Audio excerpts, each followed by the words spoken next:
শিশু রামিসা হত্যার বিচার দাবিতে উত্তাল রাজধানী মিরপুর। পরিবারের পাশে প্রধানমন্ত্রী তারেক রহমান। দ্রুত দৃষ্টান্তমূলক বিচারের আশ্বাস। এবার চট্টগ্রামের বাকলিয়ায় 4 বছরের শিশুকে ধর্ষণের অভিযোগ। দফায় দফায় সংঘর্ষের পর অভিযুক্তকে আটক। প্রকাশ্যে বিচার দাবি।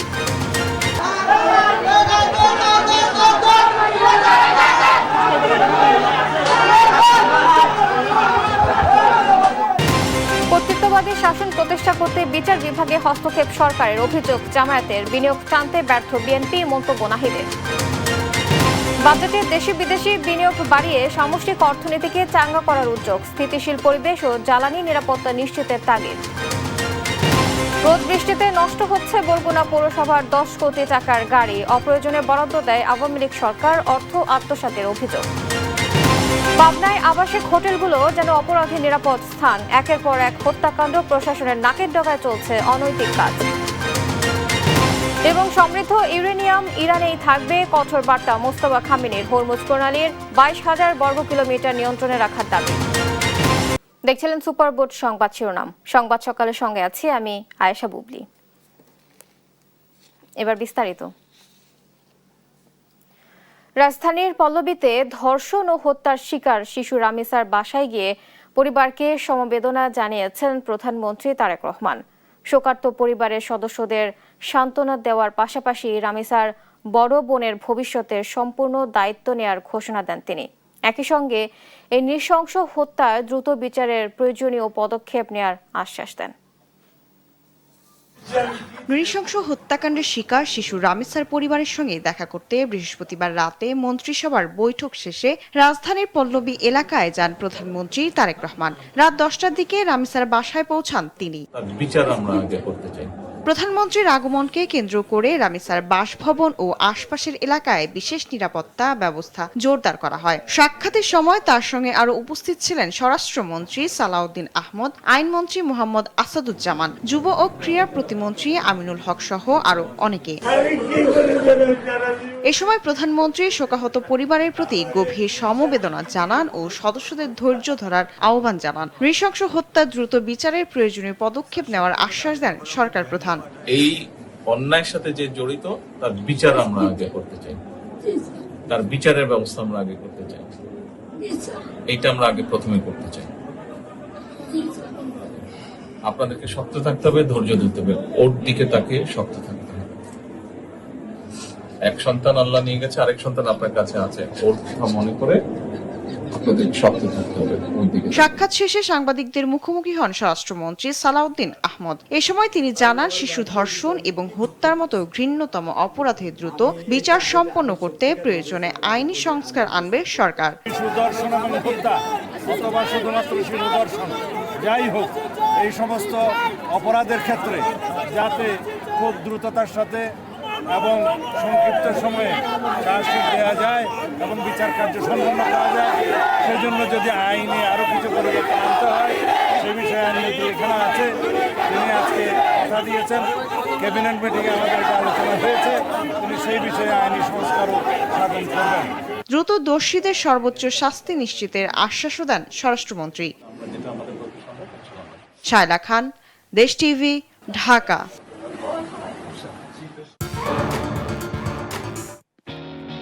একটা ফ্রিডম দিন তো।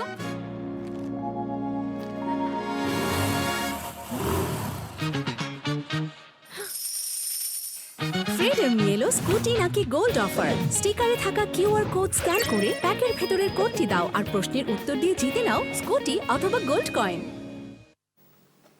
রাজধানীর পল্লবীতে শিশু রামিসাকে ধর্ষণের পর হত্যার ঘটনায় ফুঁসে উঠেছে বাংলাদেশ। ধর্ষকের বিচার নিশ্চিতে পল্লবী থানা ঘেরাও সহ বিক্ষোভ ও মানববন্ধন হয়েছে চট্টগ্রাম, নোয়াখালী সহ দেশের বিভিন্ন স্থানে। একের পর এক শিশু ধর্ষণ ও ধর্ষণের পর হত্যাকাণ্ডের শিকার হওয়ায় স্তব্ধ সারা দেশ। রাজধানীর পল্লবীতে শিশু রামিসা পাশের ফ্ল্যাটের প্রতিবেশী কর্তৃক ধর্ষণ ও হত্যাকাণ্ডের শিকার হওয়ার পর পালিয়ে যায় ধর্ষক সোহেল রানা। পরে তাকে নারায়ণগঞ্জ থেকে গ্রেপ্তার করে আইন শৃঙ্খলা রক্ষাকারী বাহিনী। আদালতে স্বীকারোক্তিমূলক জবানবন্দি দেয় ধর্ষক সোহেল রানা। পরে তাকে কারাগারে প্রেরণের নির্দেশ দেয় আদালত। এই চাঞ্চল্যকর হত্যাকাণ্ডের বিচার দ্রুত নিশ্চিতের দাবিতে বৃহস্পতিবার রাজধানীর পল্লবী থানা ঘেরাও করে বিক্ষোভ করে এলাকাবাসী। এ সময় রামিসা হত্যাকাণ্ডের প্রধান আসামি সোহেল রানাকে কারাগারে না রেখে দ্রুত বিচারের মাধ্যমে ফাঁসির দাবি জানান বিক্ষোভকারীরা।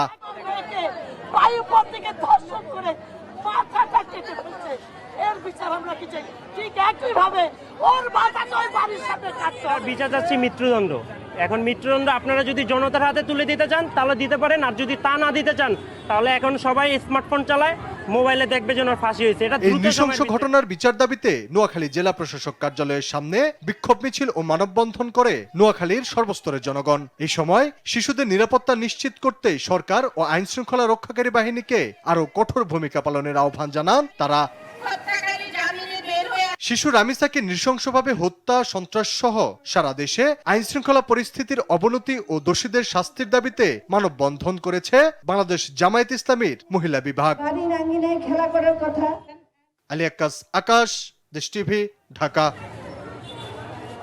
আরএফএল ওয়াটার পাম্পের রোটর এখন আরো উন্নত আর বিদ্যুৎ সাশ্রয় হয় 20% পর্যন্ত। এদিকে চট্টগ্রাম নগরীর বাকলিয়ায় 4 বছরের এক শিশুকে ধর্ষণের অভিযোগ উঠেছে। খবর পেয়ে অভিযুক্তকে ভবনে আটকে রাখে স্থানীয়রা। উদ্ধার করতে গেলে পুলিশের সঙ্গে তাদের ধাওয়া পাল্টা ধাওয়া হয়। প্রকাশ্যে বিচারের দাবি জানান তারা। এক পর্যায়ে রাত 10:30টার দিকে অভিযুক্তকে আটক করে থানায় নিয়ে যেতে সক্ষম হয় পুলিশ। চট্টগ্রামের বাকুলিয়ায় 4 বছরের এক শিশুকে ধর্ষণ চেষ্টার অভিযোগ উঠেছে। এই ঘটনায় অভিযুক্ত যুবককে আটকের দাবিতে একটি ভবন ঘেরাও করে বিক্ষোভ করে স্থানীয় বাসিন্দারা।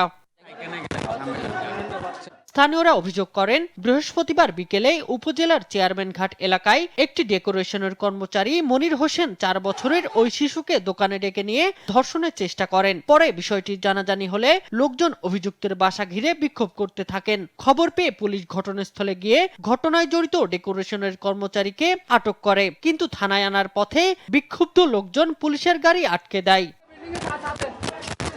ঘটনার পর শিশুটিকে উদ্ধার করে চট্টগ্রাম মেডিকেল কলেজ হাসপাতালের ওয়ান স্টপ ক্রাইসিস সেন্টারে ভর্তি করা হয়েছে। অভিযুক্তকে আইনের আওতায় এনে শাস্তির দাবি স্থানীয়দের। ওকে আমাদের হাতে তুলে দেওয়া হোক, আমরা নিজেরা ওর বিচার করব। তাহলে বাংলাদেশ বন্ধ হয়ে যাবে, দর্শন বন্ধ হয়ে যাবে। আমরা সরকারের কাছে আবেদন করব, এরকম শিশু নারী নির্যাতনের দর্শনের জন্য নির্মস্ত ফাঁসির চাই আমরা।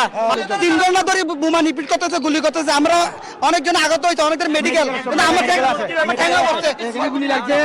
এখন তো দেখছেন, এখন গুলি করতেছে একটা। ওর আমরা সুস্থ বিচার চাই, ফাঁসি চাই আমরা। পুলিশ জানায়, ঘটনাস্থলে পরিস্থিতি স্বাভাবিক করতে আইন শৃঙ্খলা বাহিনীর উপস্থিতি বাড়ানো হয়েছে।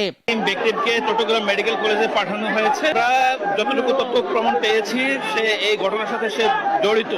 এবং ফার্দার যেটা আছে এটা আমাদের বিস্তারিত অনুসন্ধান এবং তদন্তের মাধ্যমে আমরা এটা জানা যাবে। অভিযুক্ত আমাদের হেফাজতে আছে, আমরা উত্তেজিত জনতাকে একটু স্পেসিফাই করে আমরা থানায় নিয়ে যাব। শামীম হোসেন, নিউজ ডেস্ক, দেশ টিভি। স্বাধীন বিচার বিভাগ প্রতিষ্ঠায় বিএনপি সহ ফ্যাসিবাদ বিরোধী সব দলের চাওয়া ছিল, কিন্তু সুপ্রিম কোর্ট সচিবালয় বিলুপ্ত করে সেই চাওয়ার অপমৃত্যু ঘটিয়েছে সরকার। এমন মন্তব্য করেছেন জামায়াতের কর্মপরিষদ সদস্য অ্যাডভোকেট শিশির মনির। বৃহস্পতিবার দুপুরে জামায়াতের কেন্দ্রীয় কার্যালয়ে সংবাদ সম্মেলনে এমন মন্তব্য করেন তিনি। এ সময় দলের সহকারী সেক্রেটারি জেনারেল হামিদুর রহমান আজাদ অভিযোগ করেন, কর্তৃত্ববাদী শাসন প্রতিষ্ঠা করতে বিচার বিভাগকে আগের জায়গায় ফিরিয়ে নিয়ে যাচ্ছে সরকার। সুপ্রিম কোর্ট সচিবালয় বিলুপ্ত করে আইন মন্ত্রণালয়ে সংযুক্ত করার প্রতিবাদে বৃহস্পতিবার দুপুরে কেন্দ্রীয় কার্যালয়ে সংবাদ সম্মেলন করে জামাত ইসলামী। সচিবালয়কে তারা আরো প্রাতিষ্ঠানিকীকরণ করবে, আরো শক্তিশালী করবে, কিন্তু দুঃখজনক সত্য যে তারা এই অবস্থান থেকে ফিরে এসেছে। এতে জামাতের কর্মপরিষদ সদস্য শিশির মনির অভিযোগ করেন, স্বাধীন বিচার বিভাগ প্রতিষ্ঠার বিষয়ে ঐকমত্য কমিশনে একমত হলেও ক্ষমতায় এসে বিচার বিভাগকে ধ্বংস করার চেষ্টা করছে বিএনপি। 33টি দলের ভিতরে শুধুমাত্র এক দল ছাড়া বিএনপি সহ সকল দল একমত যে স্বাধীন বিচার বিভাগীয় সচিবালয় প্রতিষ্ঠা করা হবে, কিন্তু আজকে দেখা যাচ্ছে এই বিচার বিভাগীয় সচিবালয়কে তারা ডিস্ট্রয় করেছেন। যাকে ইচ্ছা তাকে সাজা দেওয়ার যদি অভিপ্রায় থাকে, তবেই আইন মন্ত্রণালয় এটা নিয়ন্ত্রণ করতে চাইবে। আর যদি এই অভিপ্রায় কারো না থাকে তাহলে সুপ্রিম কোর্ট বিচারকদের নিয়ন্ত্রণ করবে, আইন মন্ত্রণালয়ের এখানে কোনো ভূমিকা থাকার কথা নয়। দলের সহকারী সেক্রেটারি জেনারেল হামিদুর রহমান আজাদ বলেন, আবারও কর্তৃত্ববাদী শাসন প্রতিষ্ঠা করতে বিচার বিভাগকে আগের জায়গায় ফিরিয়ে নিচ্ছে সরকার।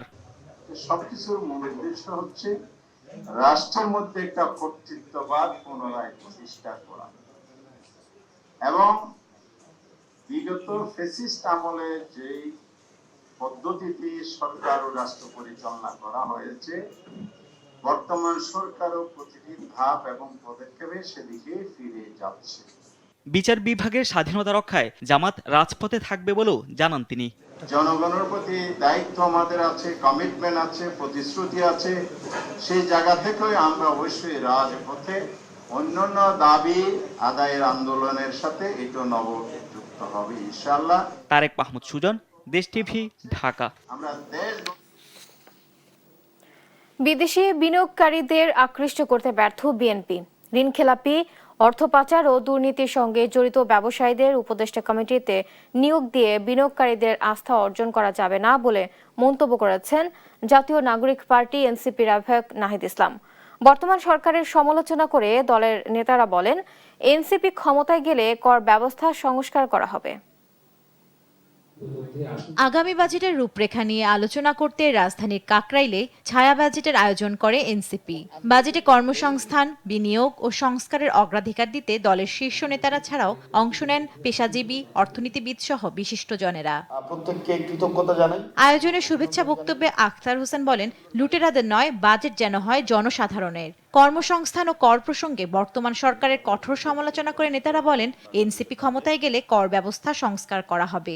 ইনশাআল্লাহ এনসিপি যখন ক্ষমতায় আসবে তখন আমরা এই নিশ্চয়তা বিধান করব, যাতে হলো বড় বড় রাগোপোয়াল আছে যারা ট্যাক্স ফাঁকি দিয়ে যাচ্ছে তাদেরকে আমরা ট্যাক্সের আওতায় নিয়ে আসবো। জবলেস ইকোনমি যেটা এক্সিস্ট করছে এটাকে তারা জব লস, মানে মানুষ আরো চাকরি হারাবে, চাকরি দেয়া দূরে থাকা আরো চাকরি হারানোর দিকে তারা বাংলাদেশকে নিয়ে যাচ্ছে। এদিকে এনসিপি আহ্বায়ক অভিযোগ করেন, ঋণ খেলাপি, অর্থ পাচারকারীদের সঙ্গে জড়িত ব্যবসায়ীদের উপদেষ্টা কমিটিতে নিয়োগ দিয়ে বিনিয়োগকারীদের আস্থা অর্জন করা যাবে না। এই সরকারের এসালাম কি হবে, এই সরকারের সালমান এফ রহমান কি হবে, এইটার একটা প্রতিযোগিতা শুরু হয়েছে। কিন্তু ব্যবসায়ীদেরকে নিজের উপদেষ্টা কমিটির সদস্য করে ব্যবসায়ীদের ট্রাস্ট গেইন করতে পারবেন না। সংস্কার, কর্মসংস্থান ও বিনিয়োগমুখী বাজেট চান জানিয়ে এনসিপি আহ্বায়ক বলেন, বর্তমান সরকারের এসালম, সালমান এফ রহমান কে হবে তার প্রতিযোগিতা চলছে। বিনিয়োগ বৃদ্ধি করতে পারি। জান্নাতুল মোহনা, দেশ টিভি, ঢাকা। এবার 2026-27 অর্থ বছরের বাজেট বিশ্লেষণ।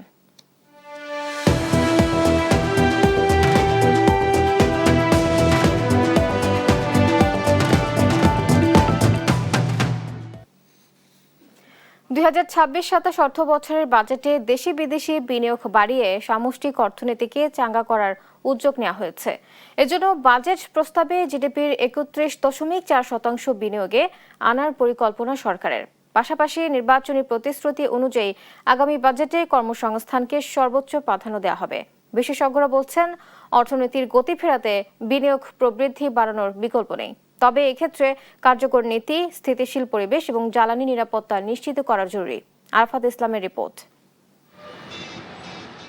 গত কয়েকটি অর্থবছরে বিনিয়োগ প্রবৃদ্ধি প্রত্যাশিত মাত্রায় পৌঁছায়নি। বিশেষ করে রাজনৈতিক অনিশ্চয়তা, বৈশ্বিক অর্থনৈতিক চাপ, ডলার সংকট এবং জ্বালানি ঘাটতির কারণে বিনিয়োগকারীরা নতুন প্রকল্পে যেতে অনীহা দেখিয়েছেন। এর সঙ্গে মধ্যপ্রাচ্যের অস্থিরতা বিনিয়োগ পরিস্থিতিকে আরও জটিল করে তুলেছে। এরপরও বিএনপি নেতৃত্বাধীন নতুন সরকার আশা করছে দেশে রাজনৈতিক সংকট না থাকায় উদ্যোক্তারা নতুন বিনিয়োগে এগিয়ে আসবেন। তাই বিনিয়োগকারীদের জন্য ব্যবসা বান্ধব পরিবেশ তৈরিতে আসন্ন বাজেটে সর্বোচ্চ গুরুত্ব দেওয়া হচ্ছে। আগামী বাজেটে মোট দেশজ উৎপাদন বা জিডিপির 31.4% বিনিয়োগে রাখার পরিকল্পনা করেছে সরকার। এর মধ্যে বেসরকারি খাতে 24.9% এবং সরকারি খাতে 6.5% বিনিয়োগের লক্ষ্যমাত্রা ধরা হয়েছে। বিএনপির নির্বাচনী ইশতেহারের অন্যতম হল 18 মাসের মধ্যে 1 কোটি নতুন কর্মসংস্থান সৃষ্টি করা। এটি শুধু রাজনৈতিক ঘোষণায় নয়, বরং অর্থনৈতিক বাধ্যবাধকতাও। কারণ প্রতি বছর বাংলাদেশে প্রায় 20 লাখ নতুন কর্মক্ষম মানুষ শ্রমবাজারে প্রবেশ করছে। এই বিশাল সংখ্যক তরুণ জনগোষ্ঠীকে কর্মসংস্থানের সুযোগ করে দেয়া দেশের অর্থনীতির জন্য একটি বড় চ্যালেঞ্জ।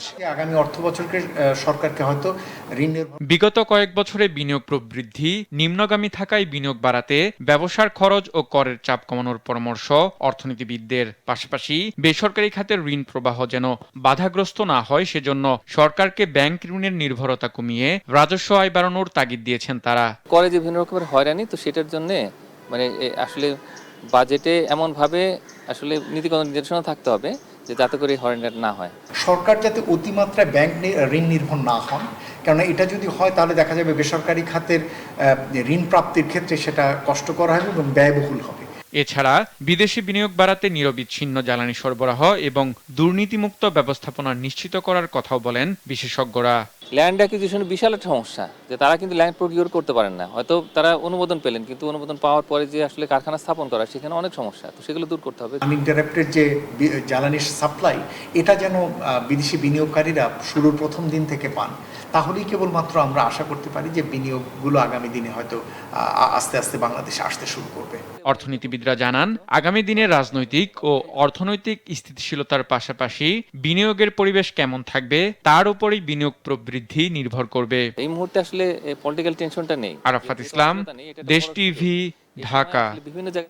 রাষ্ট্রীয় অর্থের এক নিদারুণ অপচয়। খোলা আকাশের নিচে রোদ বৃষ্টিতে নষ্ট হচ্ছে বরগুনা পৌরসভার প্রায় 10 কোটি টাকার নতুন গাড়ি।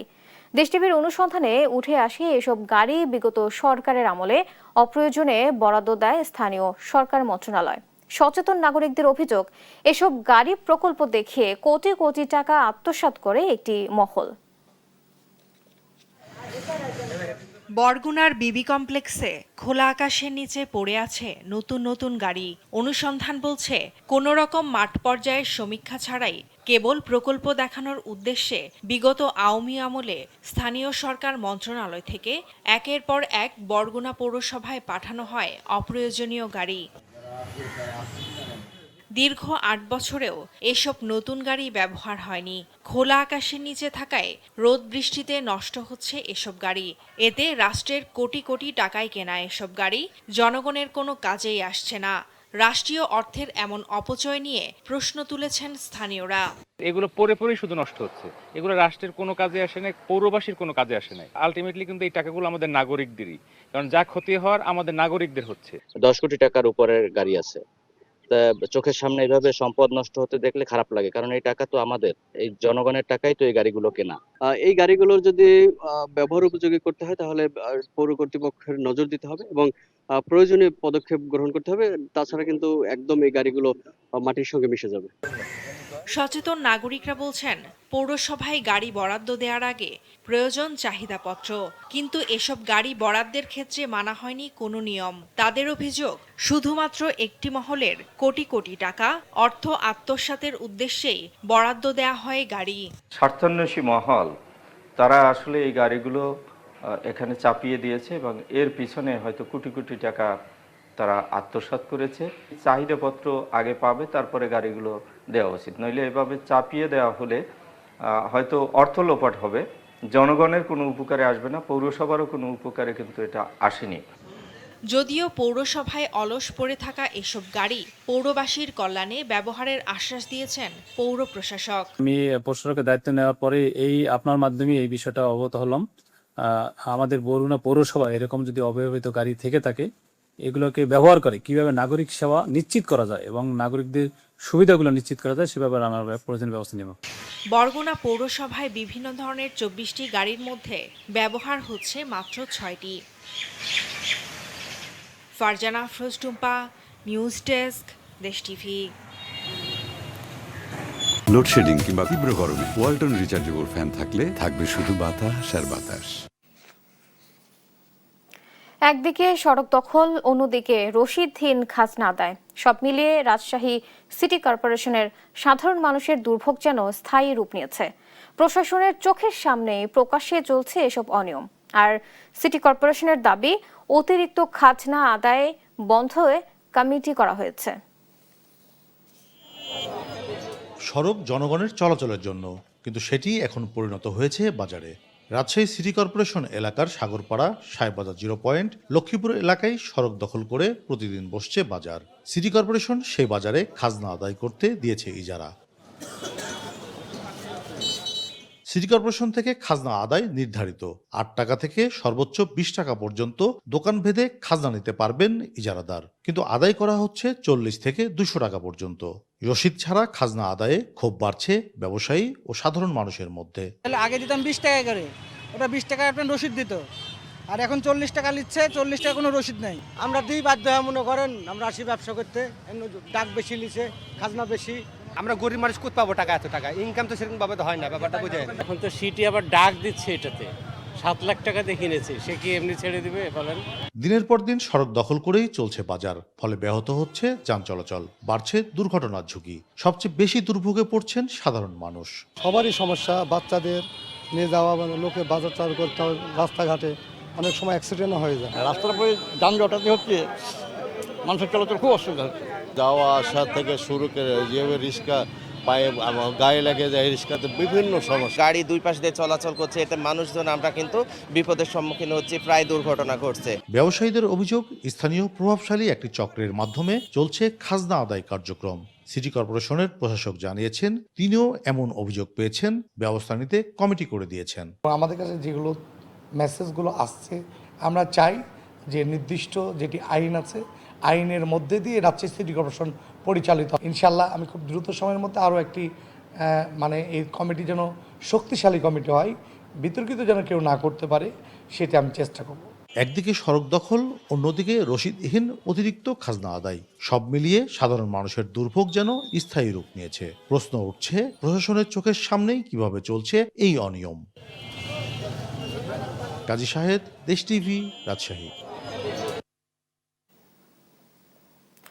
পাবনায় আবাসিক হোটেলগুলো যেন ধীরে ধীরে পরিণত হচ্ছে অপরাধের নিরাপদ আশ্রয়স্থলে। একের পর এক হত্যাকাণ্ড, অনৈতিক কর্মকাণ্ড আর প্রশাসনের নজরদারির অভাবে আতঙ্ক বাড়ছে সাধারণ মানুষের মাঝে।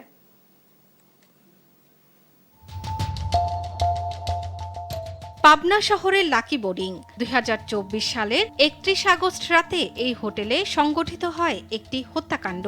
ঘটনার পর ভবনটিকে পরিত্যক্ত ঘোষণা করে পৌরসভা। তবে অভিযোগ রয়েছে, নিষেধাজ্ঞা উপেক্ষা করেই চালিয়ে যাওয়া হয় হোটেলটির কার্যক্রম। আর সেই একই হোটেলে একই ম্যানেজারের দায়িত্বে থাকা অবস্থায় 2026 সালের 5 মে আবারও ঘটে আরেকটি হত্যাকাণ্ড।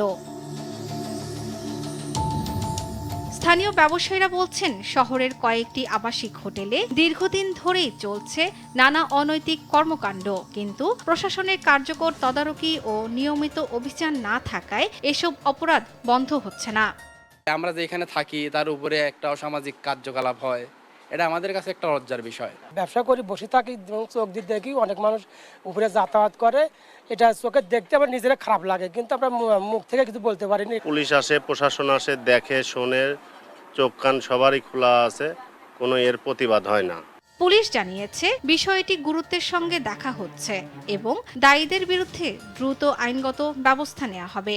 লাকি বোর্ডিং এ যে হত্যা কথা বলা হয়েছে, প্রথমে এটা আনআইডেন্টিফাইড লাশ ছিল, সেটাকে আমরা পরে চিহ্নিত করি। রহস্য তদন্ত করতে দেখা যায় যে আসামি তার হাজব্যান্ডই, এবং তাকে আমরা চিহ্নিত করি। যৌথ অভিযান আমাদের চলতেছে, খুব শীঘ্রই আমরা আসামিকে আইনের আওতায় নিয়ে আসতে পারবো। আমরা তাদেরকে অপসারণের জন্য নির্দেশ প্রদান করেছিলাম, তাদেরকে আবার নোটিশ প্রদান করব। যদি অপসারণ না করে থাকেন তাহলে তাদের বিরুদ্ধে যে আইনত ব্যবস্থা নেওয়া, ইনশাল্লাহ আমরা সেটা করার জন্য প্রয়োজনীয় পদক্ষেপ গ্রহণ করব। একই হোটেলে বারবার হত্যাকাণ্ডের ঘটনায় উদ্বেগ ও আতঙ্ক বাড়ছে জনমনে। পরিত্যক্ত ঘোষণা করা ভবনটি কিভাবে চলছে সেই প্রশ্নের উত্তর খুঁজছে সাধারণ মানুষ। শর্মিলা কেয়া, নিউজ ডেস্ক, দেশ টিভি।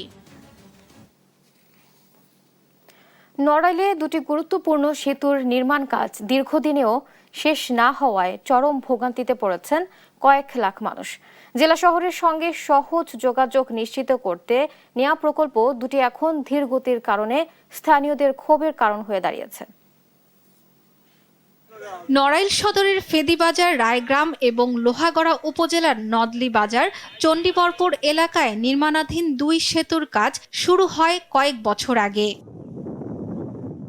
ফেদিবাজার রায়গ্রাম সেতুর নির্মাণ কাজ শুরু হয় 2021 সালের সেপ্টেম্বরে। প্রায় 11 কোটি টাকা ব্যয়ে নির্মাণাধীন এই সেতুর কাজ করার দায়িত্ব পায় ICL নামের একটি ঠিকাদারি প্রতিষ্ঠান। অন্যদিকে নদলিবাজার চণ্ডীবরপুর সেতুর কাজ শুরু হয় 2020 সালের অক্টোবরে। 9 কোটির বেশি টাকা ব্যয়ে এই প্রকল্প বাস্তবায়ন করেছে জিয়াউর রহমান ট্রেডার্স ও সুরমা এন্টারপ্রাইজ। 2 প্রকল্পেরই কাজ শেষ হওয়ার কথা ছিল 2025 সালের জুলাইয়ে।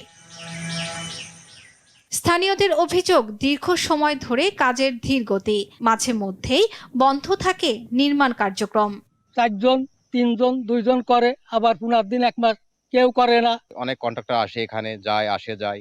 আমরা কি এই ব্রিজ দেখে যাতে পারবো কি সন্দেহ, এই যে আমাদের যাতায়াতের কত অসুবিধে। আমাদের এলাকাবাসীর বা এই বাজারের সবার দাবি কাজটা যাতে দ্রুত এই কন্ট্রাক্টর বা এমপি মহোদয় চালু করে দেয়। LGED বলছে 2 সেতুর প্রায় 80% কাজ সম্পূর্ণ হয়েছে। দ্রুত কাজ শেষ করতে সংশ্লিষ্ট ঠিকাদারি প্রতিষ্ঠানকে তাগিদ দেওয়া হয়েছে। আমাদের টাইম ইতিমধ্যে শেষ হয়েছে। আমরা সময় বর্ধনের জন্য ঊর্ধ্বতন অফিসে সুপারিশ করেছি।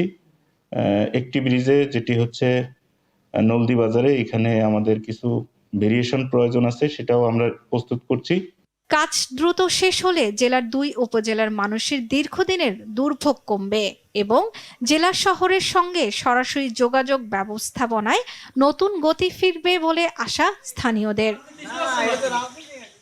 শর্মিলা কেয়া, নিউজ ডেস্ক, দেশ টিভি। কয়েক বছর ধরেই উৎসব নির্ভর হয়ে পড়েছে প্রেক্ষাগৃহ ব্যবসা। ঈদ এলেই বাড়ে সিনেমার উত্তাপ, সামনে ঈদুল আজহা। বড় তারকাদের ছবি ঘিরে চলছে আলোচনা, প্রচারণা আর প্রত্যাশা। তবে উৎসবের একেবারে কাছাকাছি এসেও ভিন্ন চিত্র। এখনো বেশিরভাগ সিনেমা জমা পড়েনি চলচ্চিত্র সার্টিফিকেশন বোর্ডে। ফলে প্রশ্ন উঠছে, এবারও কি অনিশ্চয়তা পড়বে হল ব্যবসা, নাকি শেষ মুহূর্তে বদলে যাবে সমীকরণ? সুমনা সুমির প্রতিবেদন। ঈদের বাকি মাত্র কয়েকদিন। পরিচালক, প্রযোজক, পরিবেশক, হল মালিক সবার চোখ উৎসবের বাজারে। মুক্তির অপেক্ষায় বেশ কয়েকটি চলচ্চিত্র। উৎসবের কাউন্টডাউন শুরু হলেও এখনো অধিকাংশ সিনেমা পৌঁছায়নি চলচ্চিত্র সার্টিফিকেশন বোর্ডে। আমরা বিগত যা দেখেছি যে বেশ কিছু সিনেমার কারণে হল মালিকদের অনেক ভোগান্তি হয়েছে, সেটা আমরা চাই না। আলোচনার কেন্দ্রে ঢালিউড খান অভিনীত চলচ্চিত্র রকস্টার। হাওয়া খ্যাত পরিচালক মেজবাউর রহমান সুমন ফিরছেন রোহিত নিয়ে। নতুন আয়োজনে ফিরছে মাসুদ রানা। বড় বাজেটের অফিসার নিয়েও চলছে আলোচনা। আমি অনেকগুলো পুলিশ অফিসারের ক্যারেক্টার করেছি বিভিন্ন ছবিতে, কিন্তু অফিসারের মধ্যে আমি করেছি একটা হিন্দু পুলিশ অফিসারের ক্যারেক্টার। এখন পর্যন্ত হাতে গোনা কয়েকটি কাজ ছাড়া আনুষ্ঠানিক প্রক্রিয়ায় নেই বহু আলোচিত সিনেমা। বারবার তাগিদ দেওয়ার পরও নির্মাতা বা প্রযোজকদের পক্ষ থেকে প্রয়োজনীয় পদক্ষেপ না আসায় বাড়ছে অনিশ্চয়তা। এখন পর্যন্ত আমরা ছবি দেখিনি, সেন্সরে প্রদর্শিত হয়নি, আমরা ছবি দেখিনি, কোন কোন ছবি আছে, সামনে আসবে সেটাও আমরা জানি না। জামানত ছাড়াই নির্ধারিত নিয়ম মেনে চলচ্চিত্র জমা দিতে হবে, কারণ শেষ মুহূর্তের বিশৃঙ্খলায় বিপাকে পড়ে প্রেক্ষাগৃহ ব্যবসা। আমরা এবার বলেছি যে প্রত্যেকটা সিনেমা হলে এবার সাকিবের ছবি আসুক আর যার ছবি আসুক, সেটা আমাদের দেখার মুখ্য বিষয় নয়। আমাদের মুখ্য বিষয় হচ্ছে এবার এই যে যারা ছবি নিয়ে আসবে তাদেরকে আমরা কর্তৃপক্ষকে জানাবো যে যাতে প্রত্যেকটা সিনেমা হলে পার্সেন্টেজে ছবি চালানো হয়। যিনি লগ্নি করেছেন এবং যিনি প্রদর্শন করবেন, প্রদর্শন কেন্দ্র যার সিনেমা হল যেটা, এটা তাদের মধ্যে বিজনেসের ব্যাপারে। ইতিমধ্যে সিনেমা বাজারে দেখা গেছে উত্থান পতনের হিসাব। তারকা খ্যাতি সবসময় সাফল্যের নিশ্চয়তা দেয় না। একমাত্র সাকিব ভাই ছাড়া বাংলাদেশে কারোর ছবি চলে না। তা সেক্ষেত্রে সাকিব ভাইও ওই জায়গাটা তৈরি করতে পারছে বিদায়। নাহলে আমাদের জেনারেশনও যদি শাহরুখ খানও আসতো বাংলাদেশে, তার ছবিও কেউ দেখতো না। তাই ঈদের শেষ মুহূর্তের প্রস্তুতি ঘিরে বাড়ছে কৌতূহল। সেন্সর প্রক্রিয়া সম্পন্ন না হলে কি হবে মুক্তির তালিকা? পর্যাপ্ত সিনেমা না পেলে হল মালিকদের সামনে কি আবারও আসবে লোকসানের শঙ্কা? নাকি শেষ মুহূর্তের চমক বদলে দেবে সিনেমার সমীকরণ? উত্তর মিলবে আগামী কয়েকদিনেই। সুমনা সুমি, দেশ টিভি, ঢাকা।